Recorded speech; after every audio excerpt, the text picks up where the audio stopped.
It's the Ugly American Werewolf in London Rock Podcast with your hosts, the Wolf and Action Jackson, who are keeping rock alive by talking classic rock, hard rock, progressive rock, heavy metal, 80s music, early MTV, UK vs. US chart success, and much more.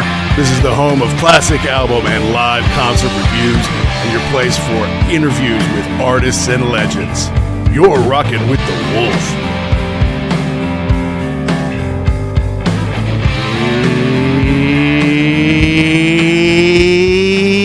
Out there, rock and rollers. Welcome to episode number 242 of the Ugly American Werewolf in London Rock Podcast. Brought to you by me, your host, Mac B. the Wolf, and I will be joined, as always, by my partner in crime from the East Coast of the U.S., Mr. Gary Action Jackson. And we appreciate you tuning in lately. The last couple episodes were about Live Aid turning 40, where we reminisce about being two young kids in suburban America, watching Live Aid as best we can on MTV, trying to soak it all in, while maybe our parents made us work in the yard, or didn't want us to watch TV all day on a sunny summer day. But we still wanted to because we knew what a big cultural phenomenon it was, and we wanted to see the bands that we love, plus see some bands that our parents said, oh yeah, I like those guys, I'm glad they're getting back together for this thing. He said, well guys, hey look, you've already done 3 hours over 2 shows on Live Aid, how much more can you do?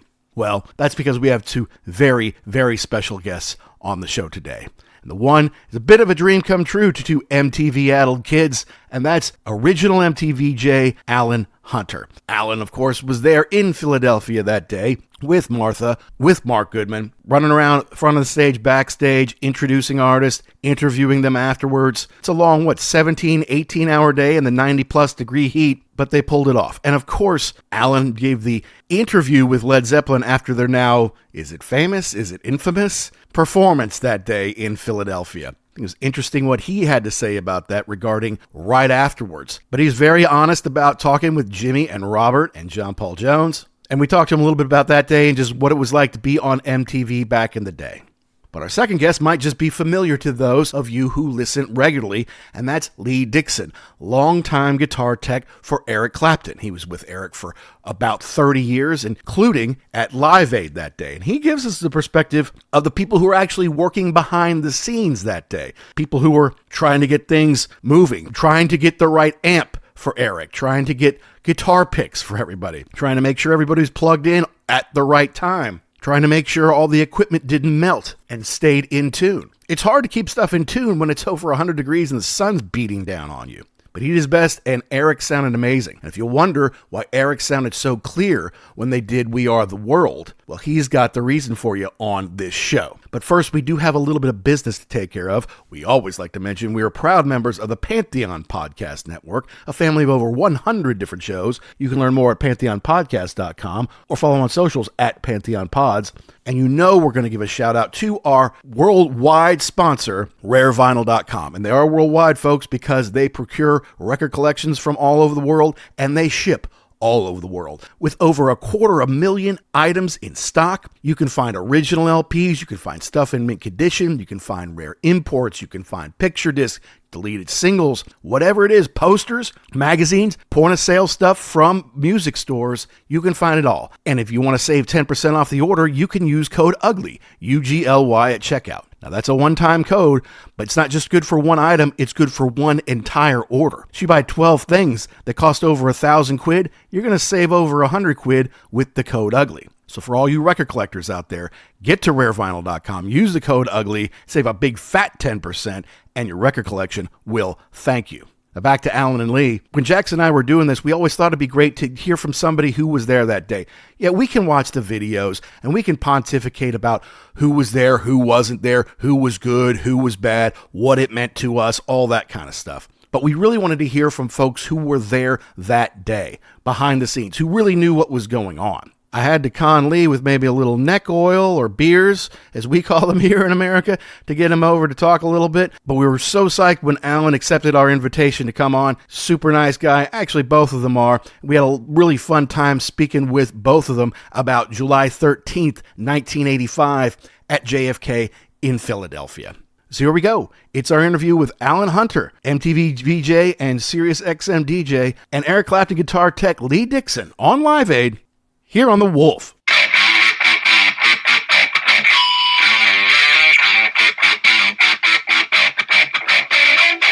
Hey, Alan. Look who it is. People, it's actually on. That is.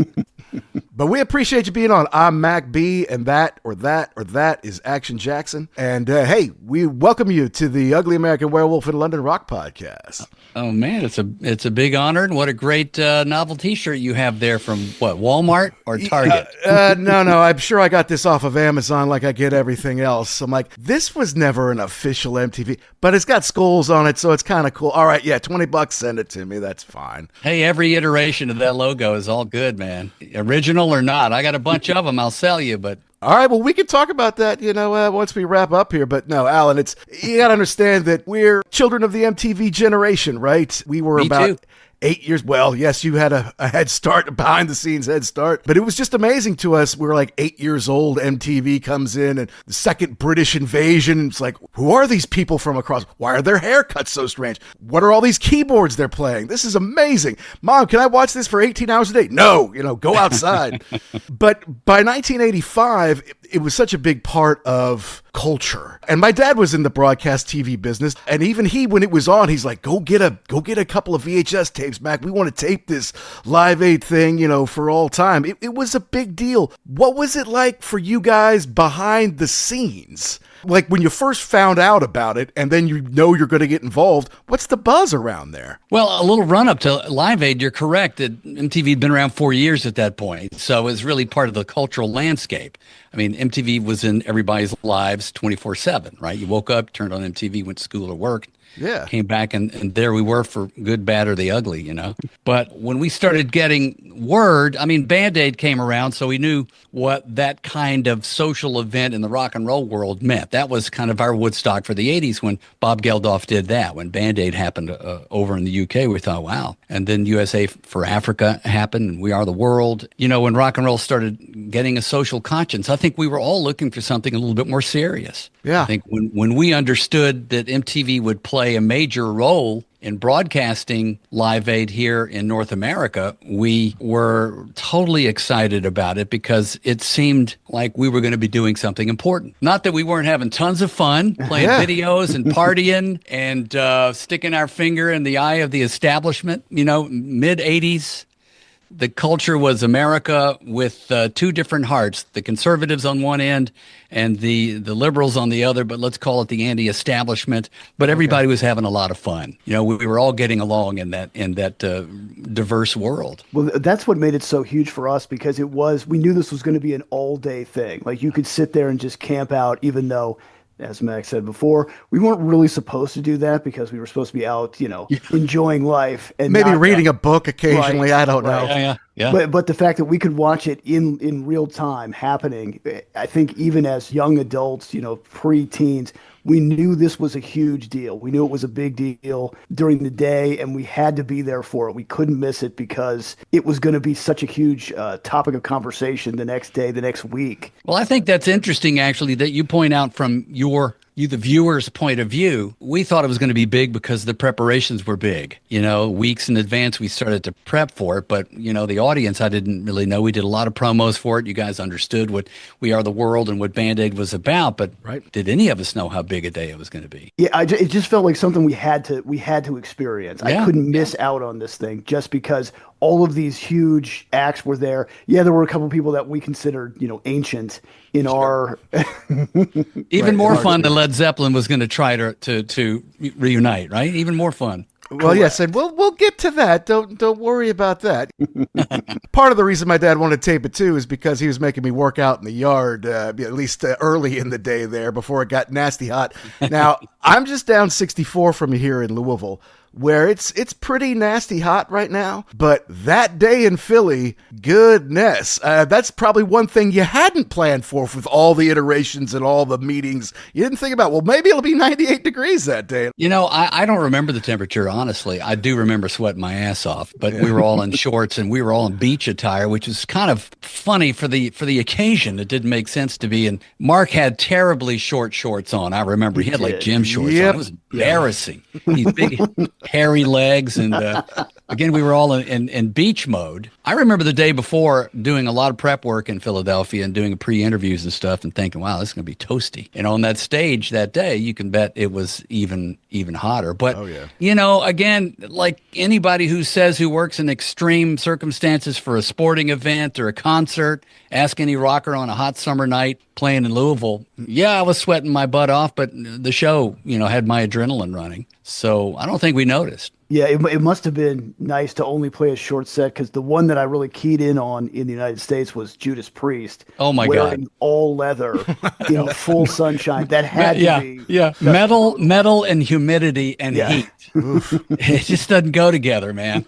Billy Idol, funny enough, was talking about this on the show, someone's interview the other day about the leather outfits that he wears nowadays. Right. And how stinky his clothes get, and he has like triplets of everything. So I don't know. I'm just glad if I were a rocker in the business, I would definitely be more new wave and not the ones that wear the dinner jackets and are all spiffed out like Depeche Mode or ABC or something. So Gotcha. Take us back to a little more planning. Like Martha and Mark are kind of out front there. You're kind of around the back a lot doing some interviews and things like that. It's all hands on deck. How do you draw that straw? Did you say, I want to be backstage? Or did they say, Alan, you're here. Yeah. Martha, you're there? Yeah. Well, I probably have to differ with you. We actually all took the same amount of time rotating in and out. Okay. Gotcha.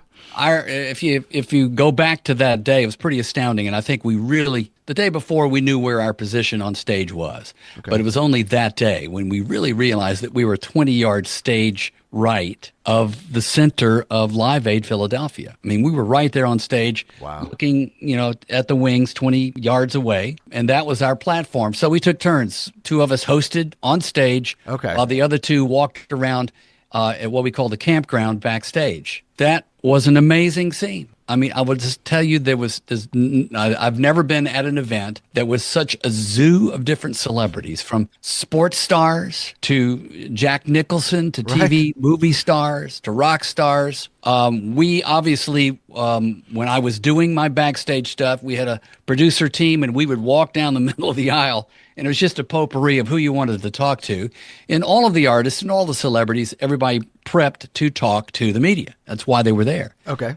To make a point of, why we were there. And so, and MTV was a big draw. We had a big sign at MTV. Mm-hmm. So my producer would say, hey, look, there's David Crosby. Let's go talk to David Crosby. And I would chat with David Crosby for a minute. And there's Mick Jagger over there. And we'd hike it over to the other side. And I'd talk to Mick Jagger, having no idea what I was really going to ask him. The funniest bit was talking to Chrissy Hine, who is notoriously a little edgy. Yep. She doesn't suffer fools at all. And so when I was talking with her, she was appreciative and nice and all, but she seemed distracted, like she didn't care what my questions were, looking over my shoulder. And I kept thinking, man, I'm bombing here on live television. That sucks. Turns out her then husband, Jim Kerr of Simple Minds, was behind her telling her that the pizza they had ordered had been delivered. She was like, oh, it's here. It's here. I thought, wow. That's Live Aid, big day, pizza, of course. Yeah, that's big. See, that's the kind of behind-the-scenes stories we want to hear about. Like, yeah, we knew Chrissy and Jim were together at that point. They played pretty close to each other. And I got to tell you, they both came off really, really well. I mean, not every band sounded great, but those two did great. Absolutely. Well, look, you want to get into the stories at some point. I'll let you ask the question about the performances that didn't go so great. But nobody could really tell, to be honest. And certainly we couldn't on stage. When we got on stage, we were looking at these little monitors. Okay. We could see down the pike to the real live folks on the stage, but we mostly viewed it on the monitors because we'd switch back and forth between Philadelphia and Wembley Stadium. Right. Our buddy JJ Jackson was holding the fort down over in Wembley, lucky him. So we would see some of the most amazing performances by Bowie and by Queen, who to me were the best performance of the entire 17 hours. Owned it. But we'd have to watch it on a monitor, and you couldn't really hear very well. And the big screens, in the venue there, we could watch it on. But so The problem with covering it was that it was a muddle of sound. There was always somebody being ushered in to talk to. In between the sets would be, Alan, here comes, Phil Collins. Here comes Tina Turner. And they would shuffle in and you'd get a note card in front of you, but it didn't matter. Most of the questions were, what do you think of this day? That's right. Not do you have a new album coming out? Right. The stuff that they would come on MTV for, it's not the same on this day It wasn't a Rolling Stones interview, and it wasn't in-depth about their careers. It was, why are you here today? That's right. And then if you had a little bit more time, invariably you'd start to ramp into a bigger question, like what's going on and what's next. And then it was time to cut them off and go back to the Go live stage. again, right? Yeah. Yeah. So there really wasn't any kind of like set order. Like you had to be ready to talk to anybody coming off the stage. That was available. Absolutely. We knew the order of the bands for the most part. We had no idea who was going to accept the invitation to come on. Most everybody did. I mean, they all came off stage sometimes and came right to us, or they were going to play later in the day and came on. But no, we had no idea. You just see some producer waving at you that someone's coming up, and you have to look up to see who it is. Oh, Simple Minds or whoever it was. Yeah. It's amazing. For all those who didn't forget, this is dedicated to Bob Geldof and Bill Graham and everyone who put this on, the whole organization. This is called Don't You Forget About Me.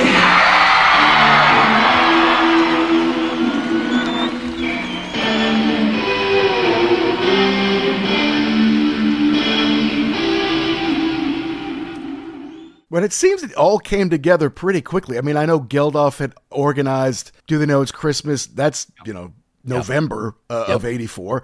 We've all seen the Netflix special on, The Greatest Night in Pop, how Lionel Richie and... It was an amazing night. That was an amazing documentary. I really thought that was fantastic, wasn't it? It was great. Yeah. It was great. But that's January, and this is July of 1985, so that's 6 months later. Yeah. Geldof is pushing all the right buttons and pushing the right people around to get it done over there. Yeah. Was MTV just automatically on board, like, this is what we're born for? Yeah, I mean, obviously stuff was happening in the C-suites that we weren't aware of, so these things would come down, and we'd hear about it after the deal had already been sealed, but a lot of them are our friends, so we knew that they said yes right away, of course. This was a huge thing for MTV to get involved in. Whatever social conscience we wanted to have, again, I guarantee you, MTV wanted to make money and have fun. Yep. And the demographic that had been developed over 4 years was so wide. It wasn't just teens in 1985. It really was anybody who liked music was watching MTV. But for us to take that audience that we had developed all those many years and kind of Pied Piper them, come with us on this socially important event really worked. I mean, they could have rejected it and said, I hate that people are starving in Africa, but we just want to have fun. That wasn't the case. They all came along, raised a ton of money. It was a really cool pipeline with our friends across the pond, whose music, as you mentioned right up top, we were playing early in MTV's existence. Yeah. MTV, the library was built on New Wave. Right. So here we were together in true synergy. Again, doing something important. It just felt good to do something important. And then, of course, after it was all over at the end of the day, we were all back to our hotels doing drugs. Yeah. So, I hope so. It was the 80s. Sad to say, but we were tired. Yeah, but you made new friends that day. Go ahead, Jackson. Believe it or not, I was in the hotel room with Paul Schaefer, who was, kind of around the edges, being the music director for the day in Philadelphia. Okay. And there was a bunch of other folks in the hotel room, and we were all just getting bombed. It was joy. It was tired 17 hours of being kind of on the whole time. We had little trips to the porta. Literally, I got to go to the bathroom. You got to get Mark to come take my place. Right. Please God. And I would run to the porta potty, and then I'd get stuck talking to somebody along the way. I'm supposed to be on the air. So it was a 50-ring circus, but for the right cause and the right reason. It felt like you were doing battle. Yeah, once you pulled it off, you're like, why not celebrate? That's a big thing we just pulled off, right? And we had no idea what we pulled off, really. I mean, it was live, it was going out there, whatever the reviews were the next few days, they were what they were. I mean, people like Kurt Loder decided to trash us in Rolling Stone magazine. That's what Rolling Stone's for, I guess. Oh, yeah, that's all right. I got no beef with Kurt. He's a good guy. But it wasn't our fault that when Paul McCartney's singing at the end and we're all swaying and lip syncing and singing and they're doing doing close-ups of Martha, singing along, that he says, why did we have to see the VJs singing, along to Paul McCartney? Okay. Well, we were the only hosts. It wasn't my fault. I was into it. Yeah, slow down. That's all right. Once the broadcast in London was over with, you still had about another half a day in the United States. Did it just shift gears? It seemed like when there was no one to shoot back to, was it oh, this is chaos? That's funny. I don't have a great memory of the sort of handover there. Obviously, it was weighted, I guess, then to the UK early in the day, and then shifted over to us. I certainly don't remember it being a burden by any stretch of the imagination. We did need to give time for Phil Collins to get on the Concorde from his performance at Wembley to come over and play with Led Zeppelin. So, yeah, I guess we had the bulwark of activity, the latter half of it, which meant we were all just working harder. Yeah, that was one of those things I remember thinking about, that's the coolest thing. He's going to get on an airplane and fly all the way to Philadelphia. That doesn't even seem possible. Wasn't that nuts? Yeah, that's just, but that was just par for the course for that day, for everything else that was being accomplished. Well, poor Phil took a lot of crap because people thought that was pulling the focus from the event, that he would pull a stunt, but he had a sincere desire to do that. He wouldn't. He just thought that would be cool. He was the hardest working man that day. Oh, man. He did everything. That year, those 2 years, he was everywhere. Well, and that was the problem, right? He was so commercially successful, the critics started hating on him. Mm-hmm. And then it didn't take much for them to decry his performance with Led Zeppelin, which was totally not his fault. That's right. There I was in the heat of the battle. I don't know if you're ready for the Led Zeppelin story or not. Well, no, we can go ahead because, like you said, you Pied Pipered the people like us who were the MTV generation to follow you and look, this is a good cause. But it also caught the attention of my parents. And it wasn't just Duran Duran and Simple Minds on this bill. And you had David Bowie and Elton John and Queen and Paul McCartney and people that they would know. And so it kind of hit two generations there. And I think that's what Geldof was kind of going for. Let's get the old tried and trues and people who I admire, I being Bob, and then let's get the hottest of the day. Yeah. And we, as 12-year-olds, as 14-year-olds, we love Led Zeppelin. As 12-year-olds, Led what? Yeah, Led who? We didn't know. Look, it'd have been tough to flesh out 17 hours unless you reached back before the 80s.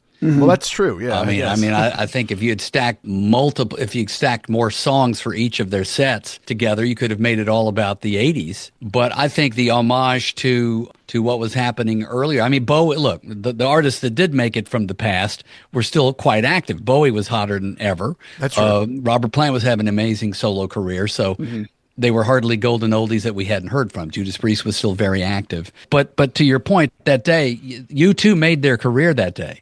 Yeah. They were hot on MTV for a couple of years, but on that day, they became international superstars, nonpareil. That paved the way for the Joshua Tree a couple of years later. It was a huge set for them. Duran Duran had always been poster boys of MTV and really popular. Everybody got their game up that day because of how many great performances there were. So those that decided not to play that day, and there were a few, and I forget which ones they were, everybody was skeptical, as you've seen in all the stories. We're not going to do it. Queen didn't want to do it. They were like, no, this is never going to work.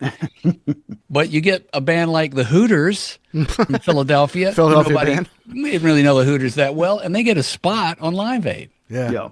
What an amazing day for them. Pretty amazing. And you were smart enough to put Black Sabbath on early enough the day that Ozzy couldn't have been too wasted by the time he got up there, right? Well, too early, and you're starting to compete with the night before. That's right. He ain't done yet. Yeah, that's right. They were early. And I don't remember a thing about Black Sabbath. Again, all of the performances from overseas, I have only been able to watch after the fact, because that day we couldn't make sense of any of the music really that was playing. Just seeing the performers, though, and knowing that it must have been great. But that's one of the kind of reunions, if you will, that people were anticipating. Oh, Ozzy's going to play with Black Sabbath again. Isn't that amazing? I guess the biggest one, though, has to be Led Zeppelin. And If we had been 2 years older, it would have been huge to us, 2 or 3 years older. But that just means for like older brothers and cousins and people we went to school with, this was something they were really anticipating. Was it like that for the VJs as well? Well, I remember the backstage kind of hubbub. We were usually always on the air interviewing somebody during the middle of the sets. So we were just sitting around backstage watching everybody go on. I do remember being sort of footloose and not having a gig for maybe I was at the porta potty and just coming out when Madonna was taking the stage. Oh man, you talk about hubbub. Yes. And I love Madonna, and I was the first to interview her on MTV a few years earlier, but she was definitely in that mode of she and her people stand back. Kind of like the Quincy Jones documentary about the making of We Are the World, where he said, leave your egos at the door. Madonna didn't. Hard for her to do that. Oh, she was Queen Bee backstage, and everybody was like, what? This is not for us. One day to come together can make things better. We need a holiday. If we took a holiday, oh yeah, sometime celebrate. Come on, let's celebrate one day out of life. Holiday, it would be so nice. So it was a little weird, and no shade, and I'm not telling stories out of school here. Right. But the hubbub for Robert Plant and John Paul Jones and Jimmy Page, Jimmy particularly, or is John Paul maybe, I forget, seemed a little out of it. But they kind of were shuffling on stage. Phil That's Collins looked totally ragged, He had a towel around his face. But we were all like, oh my God, this is going to be a reunion of Led Zeppelin right here, again, 20 yards from where I'm standing. And I was hosting at the time. They performed, had no idea how it sounded or how it went. Every so often I would hear Robert do one of his yelps, Yeah. and the crowd would go crazy. And we thought, wow, that must have been amazing.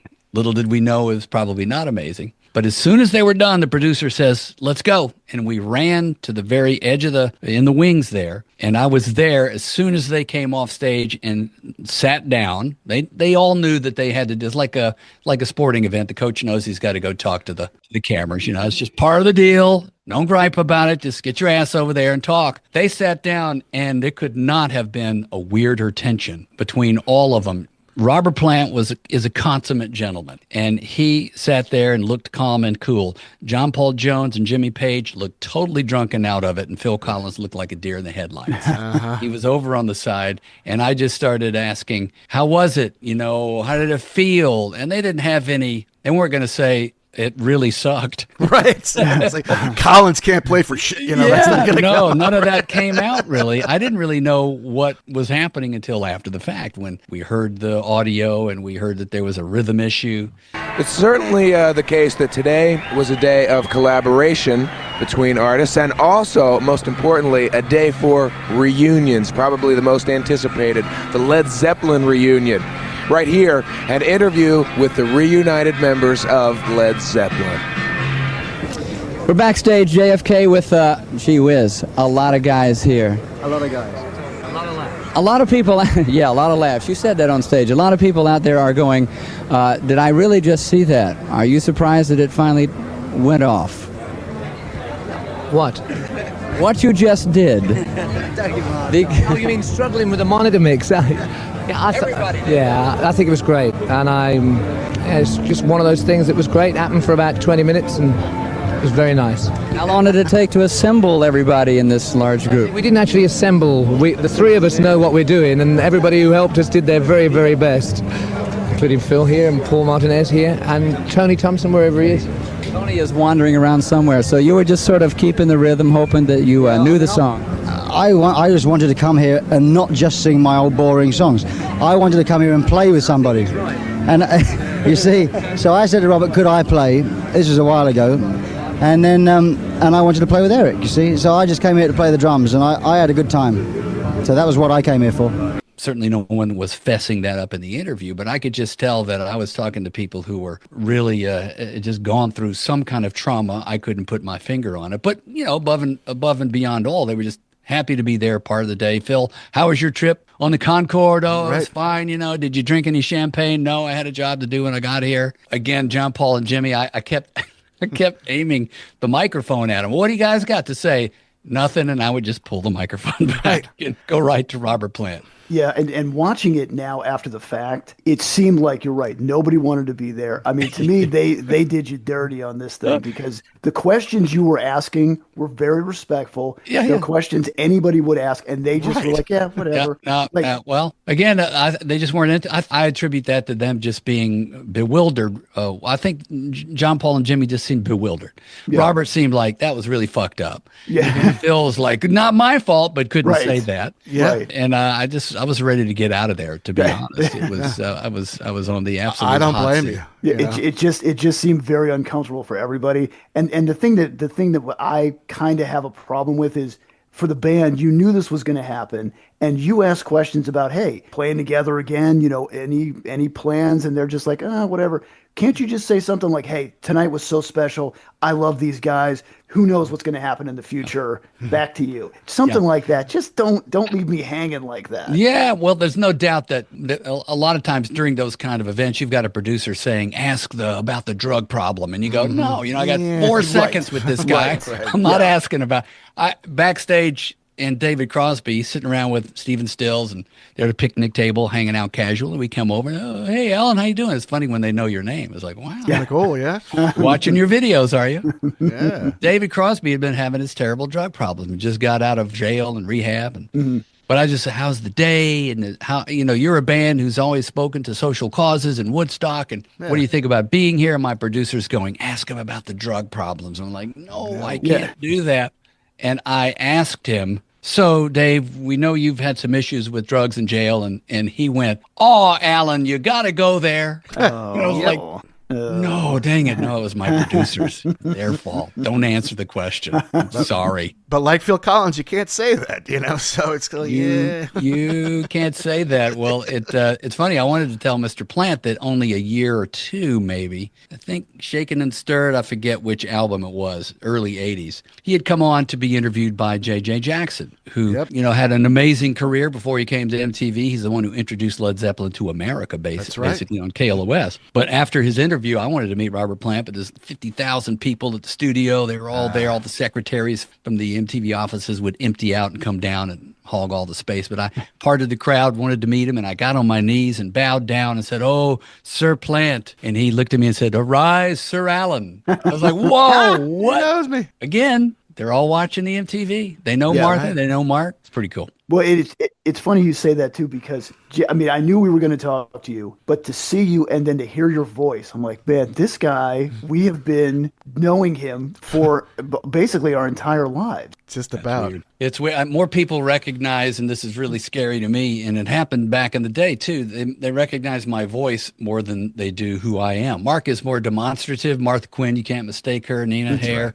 Yeah. JJ, but me, I'm 5'8" and I can be lost in a crowd, but I'd be standing on a street corner in New York and hailing a taxi or speaking to my companion, and someone would go, hey, you're Alan Hunter. And I had a hat on and a mask and how did you know? I recognize your voice to this day. Obviously, that's what people would have to hang their hat on more is my voice, not my glasses. And I don't know. It's kind of weird. It's like, oh, really? You actually listen to what I'm saying? That's why podcasts are scary. Well, yeah. It's only words, baby. We get to listen to you every day. I listened to you this morning on Sirius. Gig, 15, whatever, however many years it is. It was like I'm only on radio, so all the hands that I use, I'm a very physical person. I said, it's only my voice. That's weird. Radio people like yourself, you know how to work the mic, and you know how to do it. You know how to tell a story. So I have learned. It's good to learn a new trade as you get a little bit older. I think I've learned radio now. I know how to say things in good order. I think you have. I think you're doing great. And we do a video show, but it's called The Ugly American Werewolf for a reason, Alan.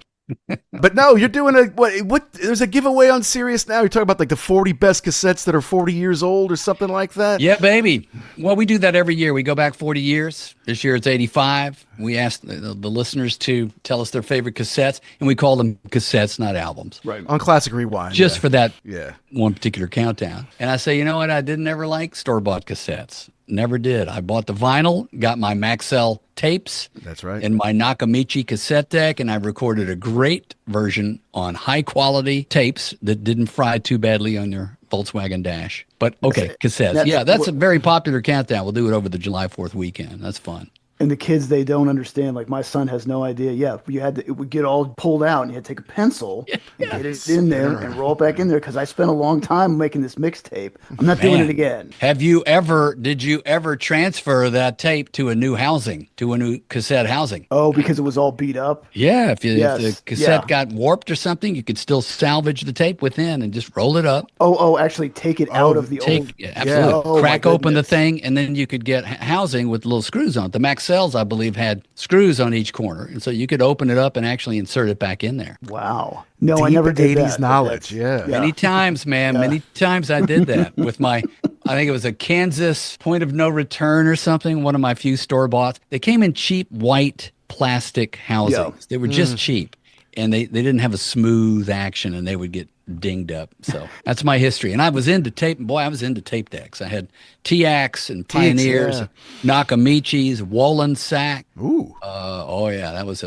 an esoteric thing there. I wish I had them now. I don't know where they are. Well, what do you think Live Aid's, sits now as far as in your career? Where does it? What's the legacy of it for MTV and for introducing a generation like us to the importance of understanding what's going on in the world? I think that's just it. That's the legacy. I mean, I think, the caricature of MTV in the heyday of the 80s was, neon colors and mullets and I want and my the MTV! synthesizers. I mean, and we've worked, Mark and I, for years now. We're actually getting some heat on bringing the story of MTV to either the big screen or the television. We've worked for years trying to develop these things. We've got some people that are interested.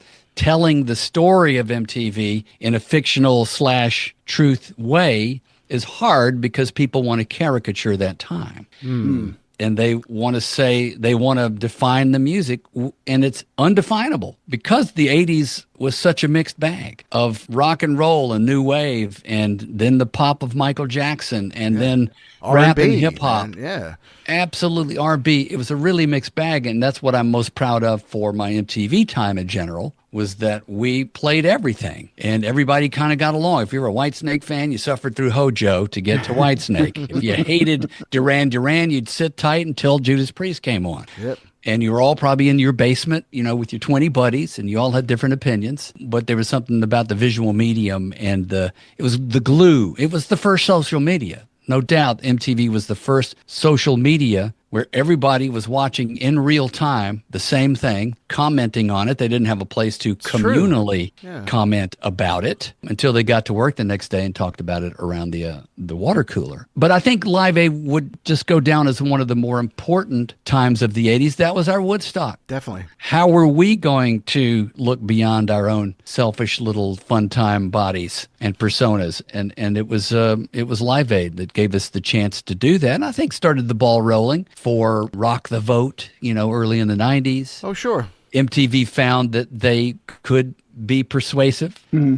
Obviously, in order to, at that point, it started to get clicks, but make a little bit more money by getting involved in social causes. But Live Aid is the one thing that got it all started. And to this day, what, $250 million they've continued to raise? Oh, yeah. As part of the USA for Africa organization. Yeah. And more, yeah, to this day. Yeah, absolutely. I don't think it's stuck, by the way. I mean, I don't want to overstate that then everybody became these bleeding hearts, for the rest of the world. Obviously, we had a little backsliding on that in the past little bit. We seem to be caring less for other people in the world. I found it astounding that a young person in Iowa would care about someone starving in Ethiopia. And maybe they didn't know they cared about it until they saw Bono say, we should care about it. And so if that was the introduction to what it means to extend a helping hand to those less fortunate on the other side of the globe, and they kind of stumbled into that kind of philanthropy, then there you go. It was a good thing. Well, and even, it opened up Farm Aid from there. So you're right. It started the ball rolling, and then people, thought, well, where else can we help? Who else needs some Well, then it became kind of trendy, didn't it? When things when things are no longer alternative and now they're mainstream, it's like, oh yeah, let's set up our own. Obviously, Farm Aid is a totally legitimate and Pretty good big, thing. yeah. That was saying, hey, the American farmer needs help. So does the Ethiopian, but so too do our American farmers. So good on Willie and John. Now they're coming up on their 40th year, right? Yeah, in September. Yeah. Something like that, yeah. I've never been to a Farm Aid. Really? I mean, no, no, for no reason. They've had them in Louisville, but I always was living in Florida when they That's did them right. here. That's yeah. right. Now it's in Minneapolis this year, right? I mean, I was born in Birmingham, Alabama. Not exactly farm country, but I know it well, and I like riding tractor. Who doesn't, man? Let's go. All right, but before we get you out of here, Alan, I really loved JJ Jackson. He was the man for me. I mean, he just had that smooth voice. He was always cool. Can you tell him something about him that maybe not everybody knew, or something cool that he once did for you? There was so much to love about JJ Jackson, and there was so much cool about him. JJ was the coolest man I knew. When I got the job, JJ had already been hired. He was sort of the father of the bunch. We're the tightest 5 people on the planet. We came from very different walks of life. Mark Goodman and I didn't like each other that much in the beginning. He thought I was a nerd, and I thought he was kind of arrogant. But we came to love each other and understand each other. Whenever there was a fight or a kerfuffle, mainly with the VJs being the talent, the two different worlds of the talent and the suits and the rest of MTV, we were the only 5 people doing what we did in the world. Yeah. And so we sometimes had to fight the power. And JJ was our spokesperson. If we needed limousine service to go to shows, which we begged for early on, we had no union, and so JJ would go to the people and say, "Come on, Alan is. People recognize him on the streets of Manhattan. You can't have him schlepping in a cab. That's not good for MTV." And so he was like our spokes guy and our father. He had so much good advice for me. Whenever I'd get in trouble in my relationship or whatever, he would come to me with great advice. He was the strongest man I know. He didn't take any crap from anybody. Nice. He's a black man in a predominantly white man's rock and roll world who had made a huge name for himself and fought that fight during the problems that MTV had with the Michael Jackson issue, not playing a lot of black artists. JJ was there voicing his opinion. And one of the reasons MTV finally saw the light and said, "Oh, I don't know why we're not playing Michael Jackson. We should." He was the kindest, sweetest hearted man. Ironic that he died of a heart attack because he had the biggest heart on the planet. Former Marine. Yeah. So he was tough, stayed out later than any of us. Okay. More often than not, I had a moment on a Friday night to go out to the China Club, and it's 1 a.m. and I'm still partying. In fact, I just got my night started, but I get to the bouncer at the door, and he's like, I don't know. And I go, JJ Jackson? Friend of JJ's? He goes, "Oh, yeah, JJ's inside. Come on in." Nice. Every time. If we said JJ Jackson's name. Right in. He was a clubber, and he dressed fancier than anybody I know. He had an L.A. mentality who just ate New York up. And the one sad thing for him about living in New York is that he couldn't ride in his fancy Jensen Interceptor. He had some fancy car out in L.A. that he couldn't drive anymore. But big-hearted guy, love him to death. Well, we miss him, but we appreciate the opportunity to speak with you, Oh man, Alan. sure, absolutely. Thank you so much, Alan. We really appreciate it. Thanks for asking, guys. I appreciate it. Let me know, when it's out and when I can see it. No, anything? Do you want to do any promos for Classic Rewind or no? Nah, I'll let you do that. How's that? All right. That's awesome, Alan. Thanks so Appreciate much. it, guys. Keep up Y'all the be good work. Say hello to Louisville. Yeah. Stay cool over there, brother. All right, man. I'm trying to. Yeah. Later. When he started talking, that was so freaky. We've heard that voice for so long. I know. It's just like, wow, there he really is. I know. And if you'd have told us, 10-year-old us, hey, one day. How about watching Live Aid? Hey, by the way, you guys are going to get to talk to this dude one day. No freaking way. The guy that's talking to all of these celebrities now. We're going to talk to him? No. Are we going to get to talk to Martha Quinn too? No? Well, not yet anyway. Well, not yet. Who Just knows? one step at a time. Hi, this is Steve Howe of Yes, and you're listening to The Ugly American Werewolf in London. So much fun to talk to Alan Hunter about Live Aid. Being there that day, being on the stage, basically in front of the stage, backstage, interviewing people, bumping into celebrities, working with his buddies, Mark and Martha. Interesting to know that they really didn't know what they pulled off. They just know they worked very hard on a long, hot day with a cast of characters that's very hard to replicate. It's very rare to have that many people in one place for that long of a time. And when you factor in that they were at Wembley too, just incredible. And Alan was generous with his time and with his stories. He's in a very special position. There were only 5 of them. There were only 5 original VJs, and now there are only 4 as JJ has passed. And it was great to hear a little bit more about JJ. MTV just played a vital role in our lives growing up. It was so much more than just a channel. And back then, there were maybe 40 channels. Now there's 10,040. MTV's just one of them. It's not the same thing anymore. But back then, it really was introducing the world, at least the world of the United States and the suburbs, onto music and what people their age were into. And then with the opportunity of Live Aid to say, yes, we're going to take all this interest, all this cultural power, and parlay it into doing something that will benefit millions of people half the world away and save lives. I used to have a t-shirt that I bought at the Hard Rock Cafe in Vegas that said, "Rock and roll saves lives." I need to get a couple more of those because it's absolutely true. When at its best, rock and roll can save lives. And Alan was there as part of one of the biggest events ever to try to do something positive through music. And it's still doing it, still distributing monies. You can learn more at bandaidtrust.co.uk. And we could have spoken with him for hours about early MTV and what it was like and get some stories, and maybe we'll have him back on the show one day. But we have another guest on the show who was in Philadelphia that day and wasn't necessarily on stage, at least not for long, briefly, but that's old friend of the show, Lee Dickson, longtime Eric Clapton guitar tech, who was there with Eric and the band that day, as he played a few songs from his arsenal, White Room, She's Waiting, and Layla. And listeners of the show know that Lee is quite a character. He does great voices. He knows all sorts of famous rock stars and done all sorts of incredible things during his 30-year career with Eric. And because he was there, I asked him if he'd come give some impression of what it was like for people backstage and working on that very hot day.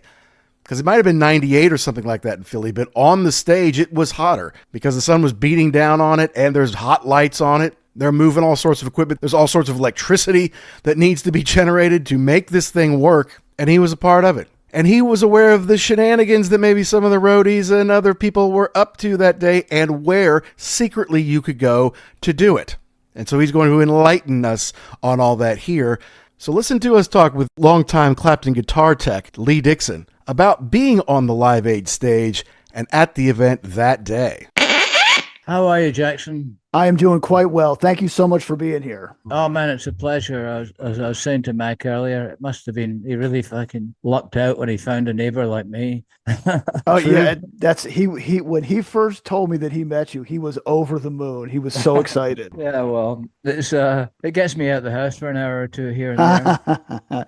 And honestly, it's cool to hear kind of the backstage stuff. That's what we really, really like. What happened, what's going on, how, someone like yourself interacts with these people and really makes the whole show go. Because let's face it, if it wasn't for you, the show would not happen. Well, it's true of me and my minions, my hordes, my compatriots, my brothers around the world. Correct. Or I always likened it to the circus. People used to say to me, well, how did you get into the business? And I said, well, really, I was just trying to escape from life and reality. Yes.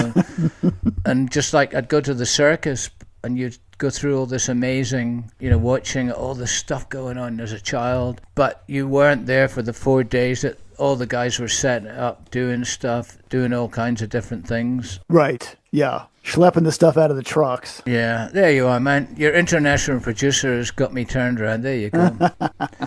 So really, that's what we do. That's what I tell people. You come into the show, you've all got drunk. It's your big night out at Madison Square Garden or wherever it is, North Carolina, somewhere.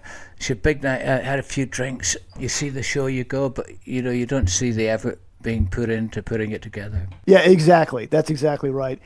I was thinking about that. We went to go see Metallica in Nashville, and the freaking stage was just unbelievable. And they had these giant 7 or 8 of these giant towers that were like 3 stories tall with the video. The amount of time it must have taken to set that up, take it down, put it in the trucks, move it somewhere else, and do it all over again is just, it's massive.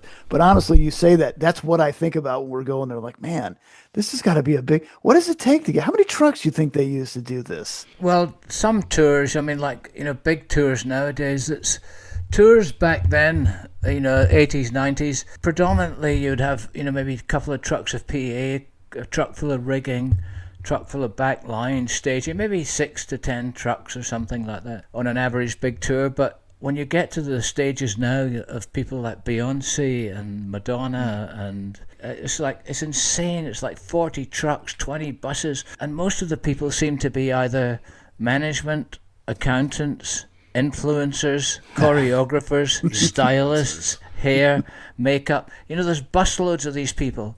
Yeah. All part of a show nowadays. It's insane. That's why the ticket prices are through the roof, I think. Right. Yeah. So when you were on tour, did you personally? I understand you probably would pack up the guitars, but would you make sure that they were on the truck 100% where they were supposed to be, or would you let somebody else do that? Someone else would do that by the production manager's choice, because I was much too particular in the truck. I was very, so they would say, you just make sure it gets to the truck. So, but I wouldn't let unless it was Madison Square Garden and some of my friends in the Union there, generally I would always pack away the amps myself just out of habit, and I would never let anyone touch the guitars. Mm-hmm. I can imagine. That's because that's one thing you can't. Those can't go wrong. Those can't have anything messed up. Have to be perfect. Yeah, all the time. It's a lot of responsibility. The people used to come to the show, like I said, they don't see the setup and they think, so that's all you do? Just walk out and hand them a guitar? And I go, yeah. Yeah. Yeah, I practice it for 3 hours every day just to make sure I do it right. And so, So the amount of things you have to check on your list every day, if you're dedicated to it, if you're really looking after your artist, it's a lot.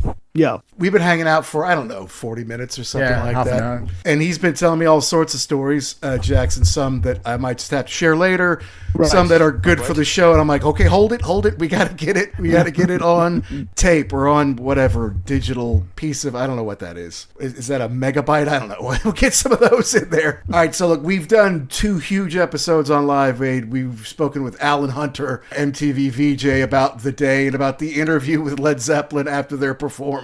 And we kind of just want to know, because you were back there all day, lots going on. We want to get a feel for it. We know it was hot. We know there was people everywhere, stars of many generations. What was going on for you? In 40 years, it was one of the wildest things I've ever done. That's what I want to hear. We flew in the night before, and we all, 2 or 3 of us wanted to go to the stadium. I wanted to go to see if this guy had the correct amp for me, the story I was telling you earlier, and make sure that all our guitars had gotten there, because, on an event like that, I think maybe half a dozen bands had the facility to use their own equipment. The rest, everyone was flying in from tours all over the world, interrupting things. Right. And, of course, the coordination going on in London. It had never been done. It was massive. And pre-cell phone, pre-everything. So the first thing we did was we went to the venue. Everyone wanted to go to a hotel. I said, I want to go to the venue. And I walked up the stairs, having walked along, we got dropped off maybe like a block away. And this whole street was just filled with gigantic generators, industrial generators on trucks. 20, 30, 40, just power for days for everything that was going on. Gotcha. We walk up on the stage. It's dark. There's some lights on the stage, and just as we get to the top of the steps, Mick Jagger and Tina Turner are out rehearsing, and It's like, wow. Then we realized where we were, Yeah. So that was pretty late at night. We had to start early in the morning. The next day, the actual day of the event, was intensely hot, 110 degrees, something insane, 103, just like terrible for people, terrible for instruments, Yeah. And as I explained to you earlier, there was only one place you could go. Even all the dressing rooms, everything, all kinds of stuff going on, were all hot. There was they're trying with, fans, but there was one room below the stage which was specifically designed for everyone's keyboards, because the keyboards of the day were very, very sensitive to heat, all these new synthesizers. So there was this one room there that was just packed with these boffins or techs, high-tech guys, that were just bringing these things out and bringing them back in again, cool them down, like us on a hot beach. And went back to the hotel and thought, man, this is going to be like massive, Then walking in there the next day and seeing the entire stadium just like in full jammed, and it's like so hot, and there's all kinds of stuff going on. You can't, literally, there was so many people there obviously the acts themselves, but also the visiting stars and all the people he'd got in, the Jack Nicholsons and guys like that, you know, and Bette Midlers and all these Hollywood types. Don Johnson. Yeah. So there was just everywhere you looked, you recognized someone, and it was just how can these people all be here in one place? Yeah. A great rock and roll guitar player. Would you welcome, please, Mr. Eric Clapton?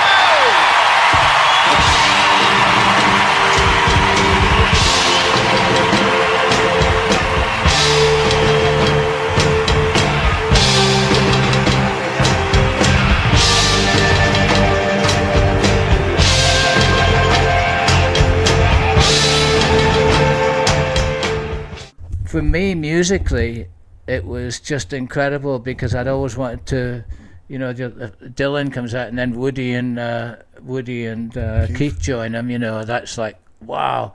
Madonna was amazing because she was so new then and just so different.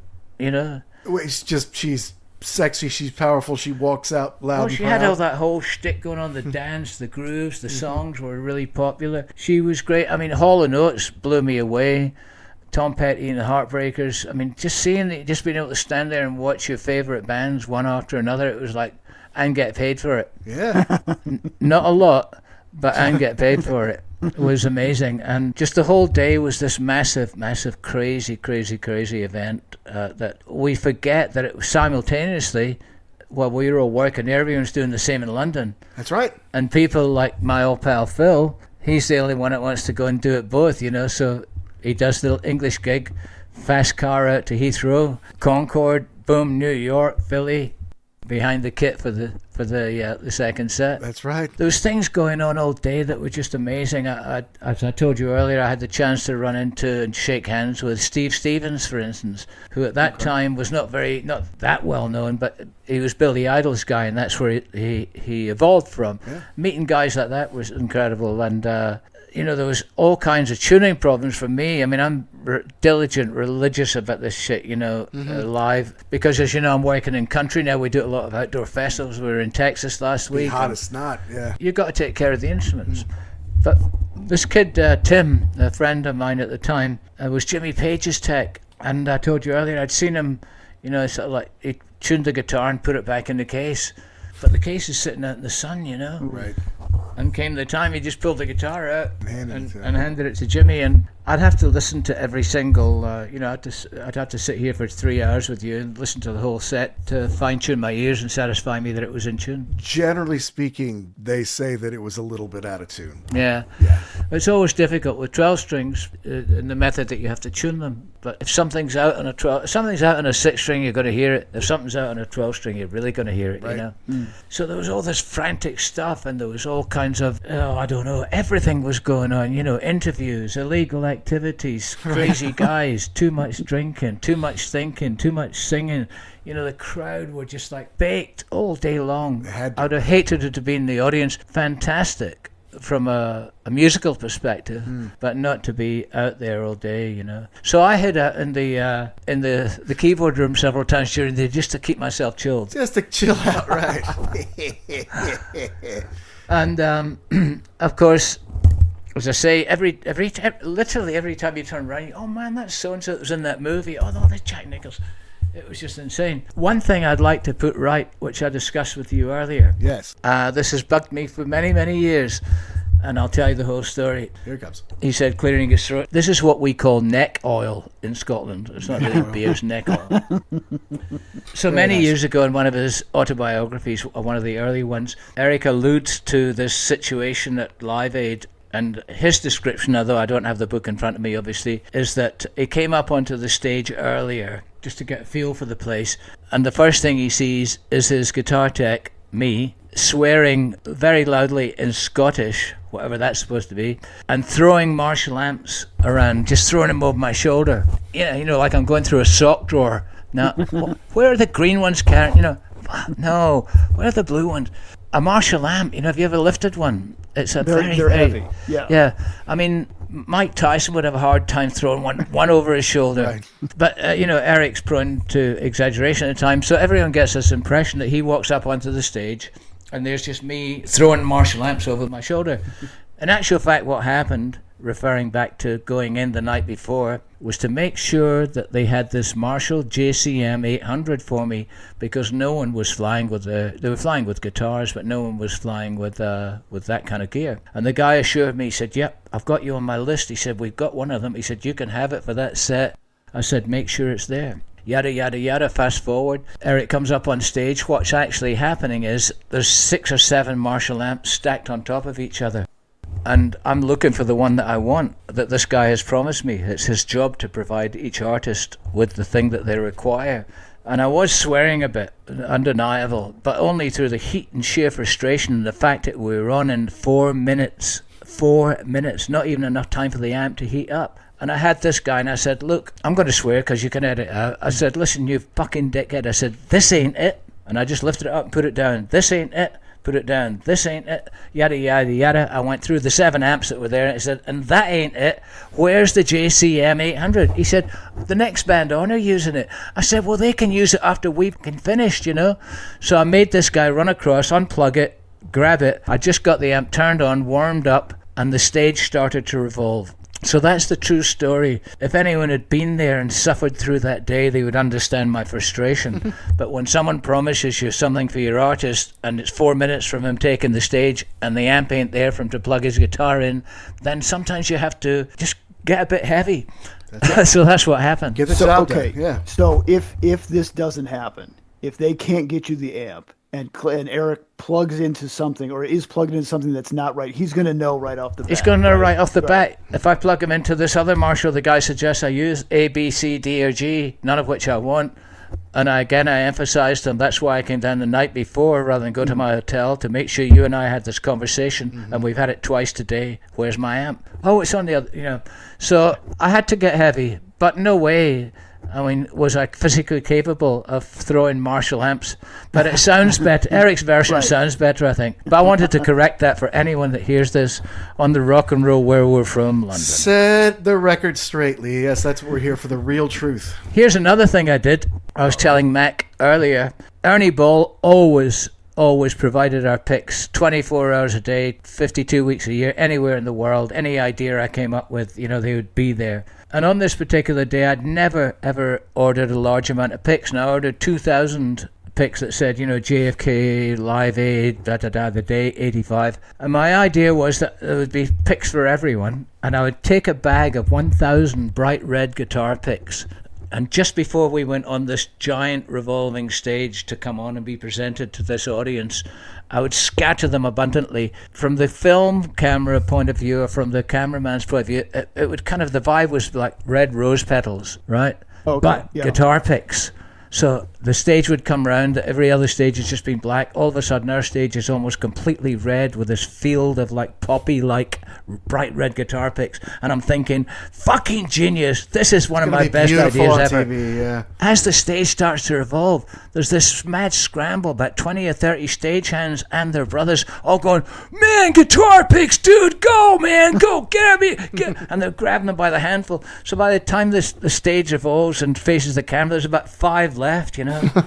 My my work of art ruined by a bunch of barbarians. Animals. You still have any of those picks? Yeah. Good to hear. I have 1 or 2 kicking around. Oh, that was the other thing. Fortunately, I'd put some on Eric's stand. The bag with the other 1,000, this is a story I didn't tell you. For a brief moment when Duck Dunn came in the afternoon, he said, Lee, I got some lapel strings. And I just want to leave them with you with this picture and some photograph of some artist. And I put the labella strings, bass strings, the photograph, and the other 1,000 picks down for a nanosecond. Turned round, gone. So somewhere in the guitar world market, guitar pick collector's world, there's that 1,000 that were stolen. I didn't know where they gone. And then Duck said, where's my strings? And I said, they're with the picks. He said, where are the picks? I said, stolen. What did you have put on there? Did you have Live Aid? Did you have Eric Clapton? I'll look for you, but I think it was just JFK Stadium or whatever it was, Live Aid. EC was here. Okay, cool. You know, the date and everything. Nice. But it's the first time I've ever had anything stolen. In 40 years, the only thing I ever had stolen was 1 guitar pick from the stand and a glass slide that someone got while the lights were out. Interesting. You know, I kept an eye on the stuff. Good, you should. Yeah, it's part of the Yeah, game, see, right? that's what would have made me super nervous about that whole day is the number of random people just hanging around. All the equipment is there. Don't touch, don't look, don't even anybody get any ideas about touching this stuff. It was the kind of thing, if you weren't paying attention, I mean, really, and I'm not exaggerating, I'm genuinely serious, that if you just put a guitar down for a few minutes, you know, walked away, fair chance it could be gone, you know, because there's so many people, so many different grades of passes and credential. You know, someone could just, I'm taking this to the dressing room, boom, they're gone, you know. Right. Yeah. So it was an amazing day in my life. And also the aftermath in the hotel afterwards was quite an event too, because with all these rock legends came people like me, you know, legends in our own way, for naughty things and craziness and good work. And of course we all met up in the hotel and it was like, oh, here we go. Yeah. I mean, what a night this is going to be. And it was. Which hotel was it? A big one with a bar. Okay. Where we all stayed 40 years ago. I can't remember which hotel I was in last week, never mind back then. But to get through it was an astounding day, and so many great artists, so many people contributed. As I say, standouts for me were Dylan, because I'm such a fan. Madonna, you know, Hall & Oates, Tom Petty and the Heartbreakers. Eric's set was really good. Neil Young, I think, was there. Yeah, absolutely. Neil was great. A massive, massive fan of him. And at the end of it, it was just this massive kind of everyone looking at each other and nodding, both sides of the Atlantic, and saying, wow, we did this. We pulled off the biggest show ever. Ever. Yeah. Ever.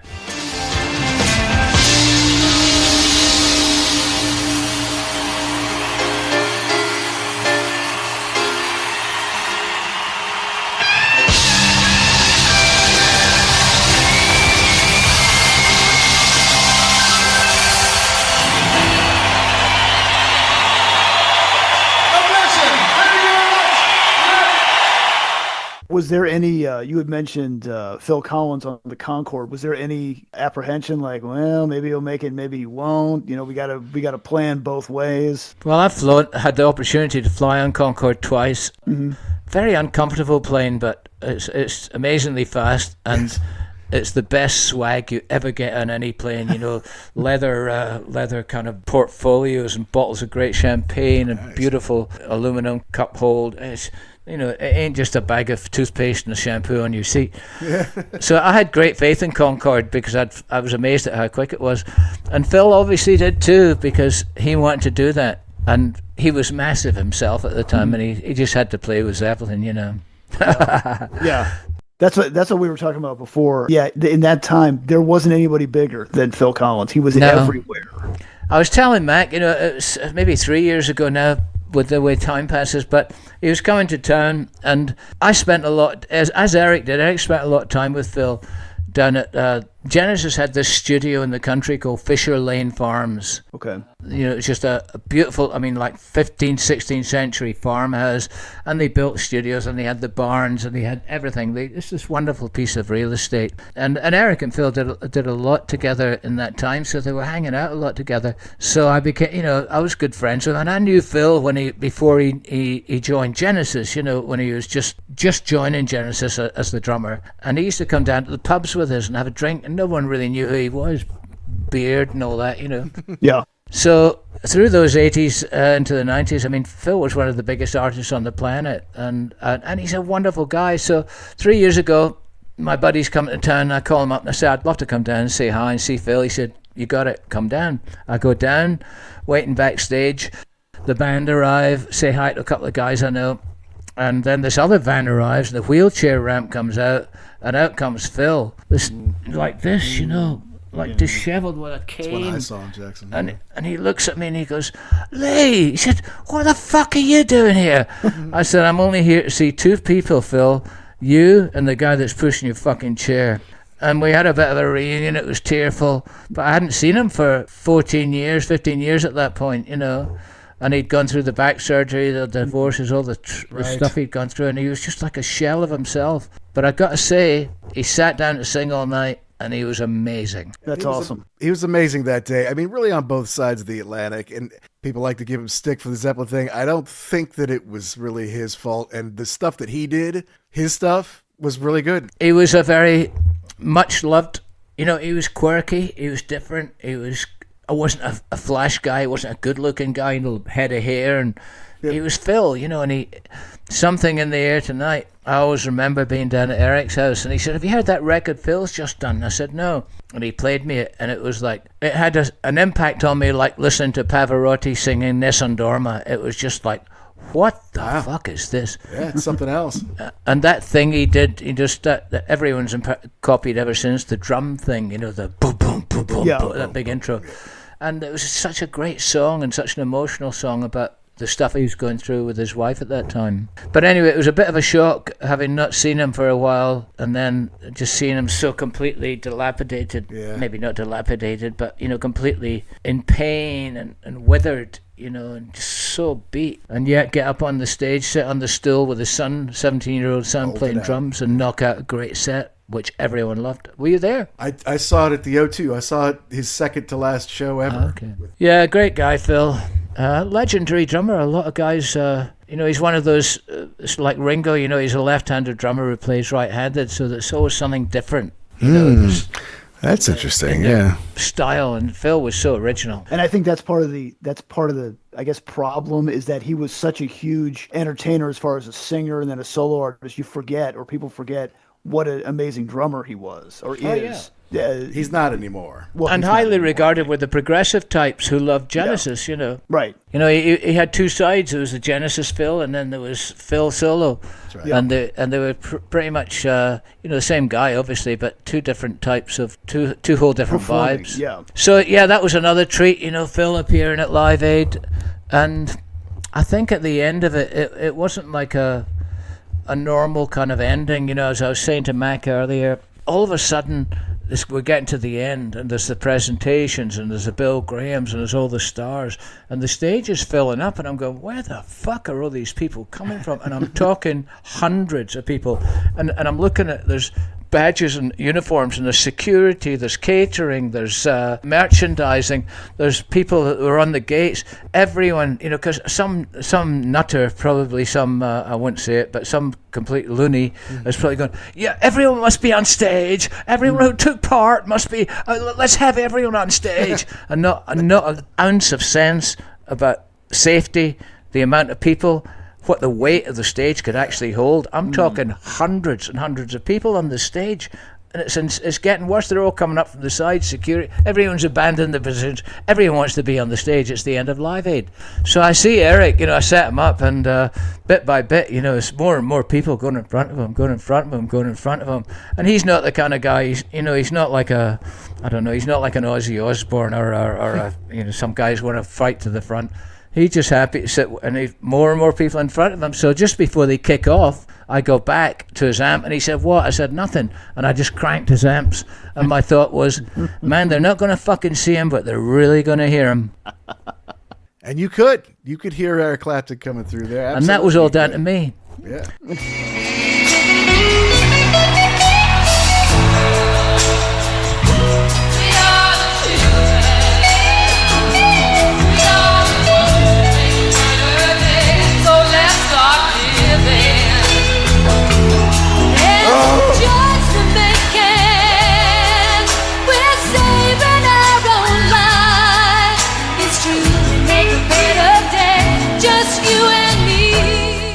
I just, his volume was fine, but with all these people in front, even with it being mic'd and all that, just everything going on, I thought, no, we got to cut through all these fucking legs and bodies, and I cranked it and you could hear it. My job was done for the day. Yeah.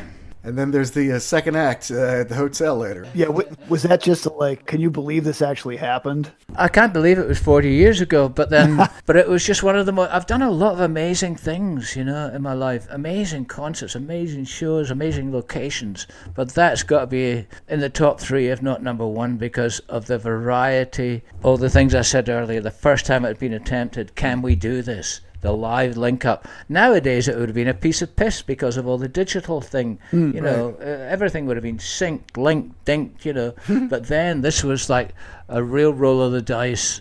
Can we pull this off? Yeah, And Great yeah. Britain and the USA finally pulled it off. What would the other two be? If you say if it's not number one, it's certainly top three. What would the other two be in the top three? Well, Or three? one of them was Ronnie Scott's, with Eric played with Jeff Beck. With Jeff Beck? Just Yeah. being in Jeff's set. Jeff in Japan with Eric was another thing.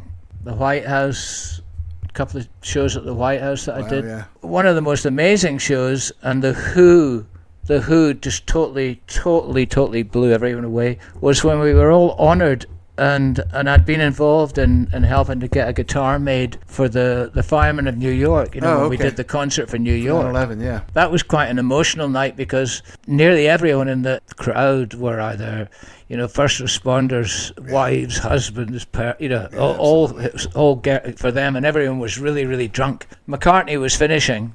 And he was good to Eric, though. He's like, come on, big guy, give it to me. And Eric had to play right to him, And McCartney was had to finish, big star. But The Who came on, and I watched it with a lighting guy from a raised area. And I've seen The Who many times, and this was the best. It just blew me away. Good. Concert for George, there was another thing. There's so many great things I've done. Concert for George. That with so many artists that mean so much to me and so much emotion involved. Concert for New York, emotion. Live Aid, emotion. The concert for George, just tears and emotion, things that No doubt. they're not just concerts, they're like just mega They're events. events. They're cultural events. Yeah, absolutely. And especially when you get that many artists together in one place to really celebrate somebody or something, as the case was with the Live Aid. So with working with someone like Eric, I've had a lot of great experiences. I mean, it's been 15 years since he kicked my ass out, but I still love him. And as I say every time, I'm eternally grateful for him to give me all those opportunities. Yeah.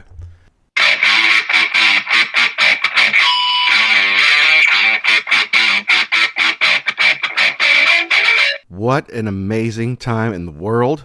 What an amazing time for our show. We had Alan Hunter on, original MTV VJ. For two kids who were raised on MTV, that is a special show. That was a lot of fun, and he couldn't have been nicer. It's really cool to hear about that amazing day in Philadelphia. And what about Lee Dickson, man? Great stories, funny guy, funny voices. And yes, he knows what's really going on backstage. Let's just say that the refrigerator room was for more than just keyboards, and we'll leave it at that. But a fun show to recall this extraordinary day from 40 years ago. 40 years ago in the summer of 1985, all these artists, really from all around the world, wasn't just America and the UK, came together to do something good, to benefit folks, people they didn't know, people who were starving for no good reason. And hundreds of millions of dollars have flown in to help these people, and they still do. They still do it to this day. liveaidtrust.co.uk is where you can go learn more about it. Bob and Midge Ure are still on the board. And I just don't think we'll see another event like it. All that star power, all in one place. The G8 thing was not nearly the same. It was cool, and there were some killer performances, but it's still not the same thing as what happened in 1985, especially when we weren't sure, is this going to work? We think satellite technology works pretty well. We think we can do this. We think MTV's up to the task, and they were. And I think MTV really helped cement their legacy on that day. They're already a big part of pop culture. They're already showing fun videos. But on this day, they actually made a difference. And it taught a generation of kids like me and Jackson, there's a bigger world out there that you need to be aware of, and you need to do your best to help everyone. I did my best to help all the artists that were there those days, at least the ones that I liked. Of course, some that I didn't know that well, like Black Sabbath and Led Zeppelin, I got to know them very well in the coming years. But for the day, Duran Duran, Simple Minds, those are the bands that I was so psyched about seeing. Those are the bands that I wanted to see. And I got to see both of them in England when I lived there and created some more memories that I'll never forget. What about you? What are your Live Aid memories? Did you watch all day? Were you there? Were you one of the artists performing? Hey, why don't you let us know? Email us at uglyamericanwerewolf@gmail.com, and you let us know the bands and the artists, the albums and the tours and the DVDs and the books and the epic bi-coastal events that you want to hear us talk about here on the show. Be sure you download and subscribe wherever you get your podcasts. Those downloads are the lifeblood of growing our show. And if you really want to help us out, hey, give us a 5-star review. Doesn't matter where, but it means the world to us. It helps us find more rock and rollers like you. And if you send it our way, we may just read it on an episode. Thanks as always to Pantheon Podcast for making us part of the family. And thanks to our sponsor, RareVinyl.com, where if you use the code UGLY, you can save a big fat 10% on one entire order of relics and goodies. Whew. Well, that's it for this show. I can't even say that's it for this week because we're releasing this on a very special day, July 13th, 2025. It coincides with the 40th anniversary of Live Aid, but that's a Sunday, and our weekly show comes out on Thursdays. So on Thursday, we're going to release a special edition show, a re-release, a reboot, whatever you might want to call it. Earlier in the year, we reviewed Eric Clapton's Behind the Sun as it turned 40, and Lee Dickson was good enough to talk to us a little bit about what was going on at the time between being in the Caribbean, being in LA, being with Phil Collins, being with Sting, being with Eric Clapton, everything that was going into the making of that album. So we're going to re-release it with Lee's comments in there, and I think you're really going to enjoy that. So you're going to have to stay tuned for that. That'll be coming out on July 17th. And we've got some fun guests coming up on the show. We've got some fun live reviews coming up, some great classic album reviews. So you're going to have to stay tuned. And to all you rockers all around the world, be cool and keep doing what you do to keep rock alive.